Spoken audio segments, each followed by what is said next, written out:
जय महाराष्ट्र, जय महाराष्ट्र। मैं चाहती हूँ ये जय महाराष्ट्र की गूंज उस घाटकोपर की बस्ती में जाए जिसने ये कृत्य किया, जिसने ये पाप किया कि जो मराठी हमारे शिव सैनिक हैं उनको गुजराती कॉलोनी में घुसने का मौका नहीं दिया। मैं चाहती हूँ आपका जय महाराष्ट्र उनकी गली तक पहुंचे, उनके घरों तक पहुंचे, और आज तो उन्हें हिम्मत दिखाई है। आगे आने वाले समय में उनकी हिम्मत ना हो कि ये कहें कि आपकी नो एंट्री है, और ये एक शिव सैनिक ही सिखा सकता है। और इसीलिए मैं यहाँ पर जो हमारे पार्टी के शाखा प्रमुख थे जिन्होंने ये पूरा मुद्दा उठाया, मैं उनका अभिनंदन करना चाहती हूँ। मैं कहना चाहती हूँ कि यही सही मायने में शिवसेना की परंपरा रही है, शिवसेना की संस्कृति रही है, जिसके चलते बाला साहेब ठाकरे जी, वंदनीय हिंदू हृदय सम्राट बाला साहेब ठाकरे जी ने शिवसेना का गठन किया था। और आज वो शिवसेना की परंपरा और संस्कृति आप निभा रहे हैं, उसका काम कर रहे हैं, उसके लिए मैं आपका अभिनंदन करती हूँ। मैं यहाँ पर जल्दी बोल रही हूँ क्योंकि मुझे बेलापुर भी जाना है, पर यहाँ पे आपके बीच में आकर बहुत अच्छा लग रहा है, बोलने का मौका मिल रहा है। मैं आपको एक और चीज़ बताती हूँ। जब मैंने ये मुद्दा उठाया, मुझसे किसी ने हिंदी में पूछा कि ऐसा काम हुआ है घाटकोपर की एक कॉलोनी में जहाँ पे मराठी जो हमारे कार्यकर्ता हैं उनको आने का मौका नहीं दिया, तो मैंने उनको हिंदी में जवाब दिया और मैंने कहा जो मराठी का सम्मान नहीं करेगा वो महाराष्ट्र में रहेगा नहीं, क्योंकि मराठियों की महाराष्ट्र जो है बहुत सारे उत्तर भारतीयों के लिए, बहुत सारे राज्यों के लिए हमारी कर्म भूमि जरूर है, पर ये जो भूमि है, जो जन्म भूमि है, जो मातृभूमि है, उसका पहला अधिकार हमारे मराठियों का है। और मैंने ये हिंदी में बोला। अगर मुझे ये तेलुगु में बोलना पड़े मैं तेलुगु में बोलूंगी, मुझे मलयालम में बोलना पड़े मैं मलयालम में बोलूंगी, मुझे तमिल में बोलना पड़े मैं तमिल में बोलूंगी, गुजराती में बोलना पड़े मैं गुजराती में बोलूंगी। महाराष्ट्र में पहला अधिकार बनता है तो वहां के भूमि पुत्र का बनता है, और कोई माइका लाल नहीं पैदा हुआ है कि जब तक शिवसेना है कि हमारी कहीं नो एंट्री कराए। तो एक गद्दार नेता, गद्दार प्रवक्ता, पन्नास खोखे की प्रवक्ता ट्वीट करती है कि देखिए ये मराठियों के अधिकार की बात कर रही है, पर भाषा क्या बोल रही है, हिंदी बोल रही है। अरे मैडम, और मुझे बोलती है अमराठी। मैं कहती हूँ चलिए मैं अमराठी, चलिए मेरे पिता और माता का मूल स्थान उत्तर प्रदेश, तुम तो मराठी हो, तुमने क्यों सेलो टेप बांधा गद्दार सेना की गद्दार प्रवक्ता। अरे हमें हिम्मत है, हमारी पार्टी ने हमें ये जिम्मेदारी देकर राज्यसभा में बिठाया है, महाराष्ट्र के अधिकारों के लिए बिठाया है। हिंदी में बोलूं, जैसे मैंने कहा, कोई भी भाषा में बोलूं, पर महाराष्ट्र का अधिकार पहले रखूंगी, मराठियों का अधिकार पहले रखूंगी, ये मेरी जिम्मेदारी है। अब ये कहने के बाद मुझे उम्मीद है कि आप सबकी तालियों की गड़गड़ाहट उस गद्दार प्रवक्ता को जाएगी, पन्नास खोखे वाली प्रवक्ता को जाएगी, जिसको लगता है कि पन्नास खोखे खाकर ये लोग मस्ती में रह सकते हैं। पर मैं उनको कह दूं, मैडम 4 दिन की चांदनी है, 4 जून से अमावस की रात है, और हम सब आपने जो ये काम किया है, जो पाप किया है, सिर्फ हमारी पार्टी के साथ गद्दारी नहीं की, सिर्फ एनसीपी के साथ गद्दारी नहीं की, आपने जो गद्दारी की है महाराष्ट्र से की है। आपने जो कृत्य किया है, जो पाप किया है, महाराष्ट्र की जनता के साथ किया है। और मैं आपको बताऊं क्यों। जब से ये सरकार बनी है, सुप्रीम कोर्ट ने तो कहा ये इलीगल और अनकॉन्स्टिट्यूशनल है। चलिए हम सुप्रीम कोर्ट में वो लड़ाई लड़ रहे हैं। असली और नकली शिवसेना की ये जो भाषा का इस्तेमाल करते हैं, मैं कह रही हूं 4 जून को महाराष्ट्र की जनता बताएगी कौन असली शिवसेना, कौन असली एनसीपी। और महाविकास आघाड़ी बिल्कुल तत्पर है कि इनको बटन के माध्यम से ये जो झटका लगने वाला है, ये सरकार बाहर जाने वाली है, केंद्र सरकार, वो महाराष्ट्र से उसकी शुरुआत होगी। है मुझे आप पर पूरा भरोसा है, क्योंकि हमारे पास जनता का आशीर्वाद है, जनता का प्रेम है, जनता का विश्वास है। और ये विश्वास रातों रात नहीं बनता है, ये खून पसीने की मेहनत से बनता है। कोविड के कार्यकाल में जब उद्धव जी के पास ये काम आया था, जिम्मेदारी आई थी, बहुत बड़ी जिम्मेदारी थी, ये कोई छोटी जिम्मेदारी नहीं थी। दुनिया भर में, अमेरिका हो, लंदन हो, यूरोप हो, सब जगह कोविड की मार थी। नितिन जी नमस्कार।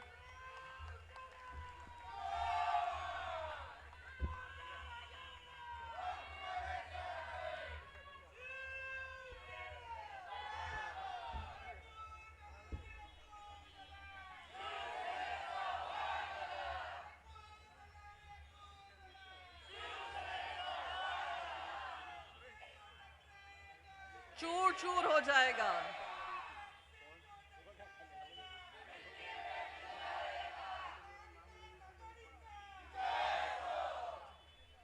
चलिए, नितिन जी जब इसके बाद बोलेंगे तो यहाँ पे तालियों की गर्जना होगी, ये मुझे पूरी उम्मीद है। क्योंकि जब नितिन जी बोलते हैं वो लोगों के आंखों में इतिहास के साथ साथ सच्चाई की पट्टी जो होती है, जो झूठ की पट्टी होती है, वो सच्चाई के माध्यम से उजागर करते हैं। तो नितिन जी जब बोलेंगे मैं उम्मीद करती हूँ आप सब ध्यान से सुनेंगे, क्योंकि मैंने उनको सुना है और मेरे भी रोंगटे खड़े हो जाते हैं जब वो वक्ता होकर बोलते हैं।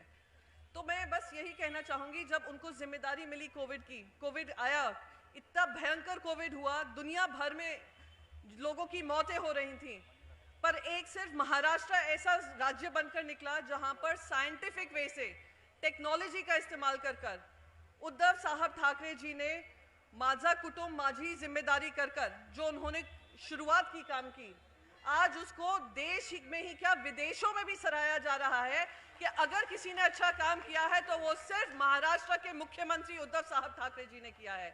और आज आपने उनके साथ गद्दारी कराई।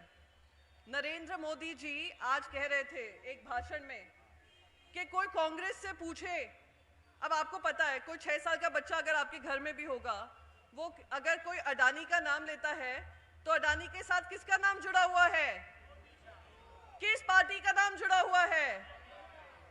अंबानी का नाम लेगा तो किसका नाम जुड़ा हुआ है? तो वो आज कहते हैं कि टेम्पो में भर भर के पैसा कांग्रेस पार्टी को गया है, राहुल गांधी को गया है, तो राहुल गांधी जी इसलिए चुप हो गए हैं। तो सबसे पहले तो उनसे पूछे, और कहते काला धन गया है। सबसे पहले मोदी जी से पूछिए, 8 नवंबर 2016 को आपने नोटबंदी की थी, क्या उसका मकसद था? मकसद ये था कि हम काला धन खत्म करेंगे, आपके घरों में 15 लाख जमा करेंगे। पर आज वही काला धन कह रहे हैं, वही काला धन कांग्रेस पार्टी को अडानी और अंबानी ने दिया है। अरे अगर अडानी अंबानी ने दिया है तो क्यों आप ईडी और सीबीआई को उनके घर नहीं भेज रहे हैं? क्यों ईडी और सीबीआई का इस्तेमाल विपक्ष के साथ कर रहे हैं? अब देखिए अशोक चव्हाण जी को देखिए, आप सब जानते होंगे अशोक चव्हाण जी कौन है? गद्दार। एक दिन पहले वो कांग्रेसी हैं, वो मुख्यमंत्री बने, वो मंत्री बने, महाविकास अघाड़ी में उनका एक भूमिका थी। दूसरे दिन वो ईडी सीबीआई के डर से वॉशिंग मशीन में धुल गए और क्या बन गए? राज्यसभा के खासदार बन गए। भारतीय जनता पार्टी के कार्यकर्ता कहते हैं हमने पूरी जिंदगी आदर्श स्कैम आदर्श स्कैम आदर्श स्कैम करते रह गए और मिठाई खाने का जब मौका आया वो अशोक चव्हाण जी ले गए। ये ईडी सीबीआई आईटी का काम हो रहा है। फिर अब आप देखिए अजीत पवार जी, 70,000 करोड़ का सिंचन घोटाला, 70,000 करोड़ का सिंचन घोटाला, ये हम नहीं कहते हैं। कौन कहता है? कहां से कहते हैं? हर मंच से कहते हैं 70,000 करोड़ का घोटाला। अरे भाई साहब, वो अब आपके गोद में बगल में बैठे हुए उप मुख्यमंत्री का जिम्मेदारी निभा रहे हैं और आप क्या करते हैं? आप उनका चुनाव चिन्ह छोड़ लेते हैं। देश में ही नहीं दुनिया भर में पहली बार हुआ होगा कि जो फाउंडिंग मेंबर हैं शरद पवार साहब, उनसे कह दिया गया नहीं नहीं नहीं, ये आपने पार्टी तो बनाई है पर ये जो पार्टी का सिंबल है हम अजीत पवार को देंगे, वो 70,000 करोड़ के घोटाले वाले को देंगे। शिवसेना, आप ये सोचिए ठाकरे साहब के बगैर कोई शिवसेना है? शिवसेना ठाकरे के बगैर कोई है? एकनाथ शिंदे कौन आए तू? कौन आए तू? कौन आए तू? तो उनको जाना जरूरी है, थाने तक की आवाज पहुंचना जरूरी है। गद्दार गद्दार ही रहेगा। एक पिक्चर आई थी, आपको याद होगी, दीवार। दीवार में वो अमिताभ बच्चन अपना हाथ दिखाते हैं, उस पे लिखा है मेरा बाप चोर है। ये इनके माथे पे लगा है। श्रीकांत शिंदे के माथे पे लिखा है मेरा बाप गद्दार है। तो मैं बस इसमें ज़्यादा बोलना नहीं चाहूँगी। जनता बहुत समझदार है, जनता के विवेक पे छोड़ना चाहूँगी। पर आपको 4 चीज़ें याद दिलाना चाहूँगी, छोटे में, संक्षिप्त में। जब 2014 में नरेंद्र मोदी जी का प्रचार हो रहा था, कौन से 4 वादे थे नरेंद्र मोदी जी ने आपके साथ किए थे? बहुत हुई महंगाई की अब की बार। अब आपको कहना है महंगाई अपरंपार, मोदी जी तड़ी पार। फिर उन्होंने दूसरा वादा किया था महिला शक्ति, महिला सम्मान। बहुत हुआ नारी परवार, अब की बार मोदी सरकार। 2024 में कहना है महिलाओं का सम्मान तो किया नहीं, तो अब की बार भाजपा। तीसरी चीज कहूंगी, उन्होंने कहा ये देश के पहले प्रधानमंत्री होंगे। हमने जो पहले की पार्टी रही होंगी, जो सरकारें रही होंगी, उन्होंने गरीबों को मध्यवर्ती बनाया, गरीबों को मिडिल क्लास लेकर। ये पहले देश के प्रधानमंत्री होंगे जिनने एक कलंकित काम किया है, जो मिडिल क्लास है उनको भी गरीब कर दिया है। तो उन्होंने कहा था भ्रष्टाचार पर वार। और इलेक्ट्रल बॉन्ड्स की बात कही गई है तो कहेंगे इलेक्ट्रल बॉन्ड्स अपरंपार, अब की बार तड़ी पार। और लास्ट चीज कहूंगी, किसानों का कहा था कि हम उनकी आमदनी दुगनी करेंगे। आज किसान हर तरफ से महंगाई से जूझ रहा है, क्लाइमेट चेंज से जूझ रहा है। उनका जो मिलना चाहिए, जो पैसे मिलने चाहिए, वो उनको मिल नहीं रहा है। उनको आतंकवादी कह दिया जाता है, उनको देशद्रोही कह दिया जाता है। तो आपको कहना है इस बार किसानों का होगा सम्मान, अब की बार तड़ी पार। तो ये महाराष्ट्र से ये इसकी गूंज उठनी चाहिए। महाराष्ट्र पे जब आप ईवीएम पे बटन दबाएंगे तो ये बटन जो होगी एग्जिट डोर होना चाहिए इन लोगों के लिए। तो यही उम्मीद कर यही आपसे वादा लेकर मैं यहाँ से जाऊंगी कि आने वाले समय में 20 तारीख को जो चुनाव है उसमें संजय दीना पाटिल जी को भारी बहुमत से जिताएंगे। ये जिम्मेदारी मैं आप लोगों के ऊपर छोड़कर जा रही हूँ। मशाल को आप विजयी बनाएंगे, मशाल को आप भारी बहुमत से विजयी कराएंगे, ये आप पे उम्मीद छोड़कर जा रही हूँ। और नरेंद्र मोदी जी हों, अमित शाह जी हों, या वो लोग जो उनके सामने घुटने टेककर उनके दरबार में जाकर मुजरा करने वाले गद्दार हों, उनको आप लोग ही सबक सिखाएंगे संजय पाटिल जी को संसद में भेजकर। तो यही 4 शब्दों से मैं अपनी बात खत्म करूंगी। आप सबका बहुत बहुत आभार और एक बार फिर जय महाराष्ट्र, जय हिंद, भारत माता की, भारत माता की, भारत माता की।